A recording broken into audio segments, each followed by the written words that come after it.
کبھی تمہیں تمہارے مال کے ذریعے آزمایا جائے گا۔ یہ آزمانا دو طرح کا ہوتا ہے۔ کبھی اللہ اپنے بندوں کو زیادہ مال دے کر آزماتا ہے، اور ہم یہ دیکھ کر کہتے ہیں یہ بندہ بڑے آرام سے زندگی گزار رہا ہے، اس کی زندگی کے اندر تو عیش ہی عیش ہے، آرام ہی آرام ہے۔ حالانکہ مال کی کثرت خود انسان کے لیے بہت بڑا امتحان ہے۔ قیامت کے دن اس سے پوچھا جائے گا کہ تمہیں اتنا سارا مال دیا تھا، بتاؤ تم نے اسے کہاں کہاں صرف کیا، کہاں کہاں خرچ کیا؟ اور پھر جتنا مال زیادہ ہے امتحان بھی تو اتنا زیادہ، اور پھر اللہ کی بارگاہ میں حساب بھی اتنا زیادہ دینا پڑے گا۔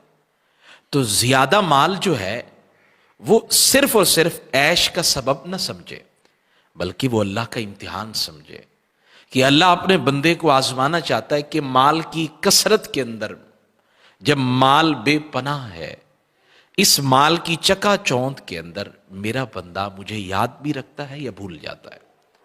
اور فرمایا کبھی اللہ مال کم دے کر یا مال میں قلت پیدا کر کے بندے کو آزماتا ہے کہ آیا کہ میرا بندہ جب تک مال تھا میرا شکر ادا کرتا تھا، اب مال میں قلت آ گئی، کاروبار کے اندر نقصان ہو گیا، جو رقم تھی اس کے اندر نقصان واقع ہوا، اب میرا بندہ میرا شکر ادا کرتا ہے، شکوہ شکایات کرتا ہے، کیا کرتا ہے؟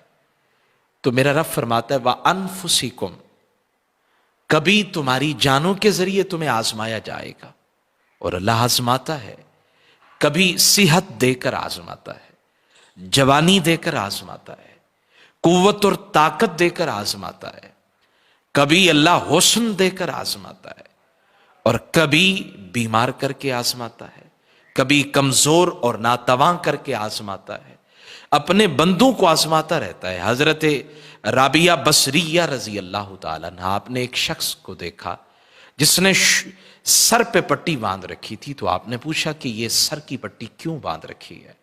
تو اس نے کہا کہ سر میں درد ہے تبھی تو پٹی باندھ رکھی ہے۔ آپ نے فرمایا میاں یہ بتاؤ تمہاری عمر کتنا ہے؟ اس نے کہا 30 سال عمر کے ہیں۔ آپ نے فرمایا کبھی شکر کی پٹی بھی باندھی ہے؟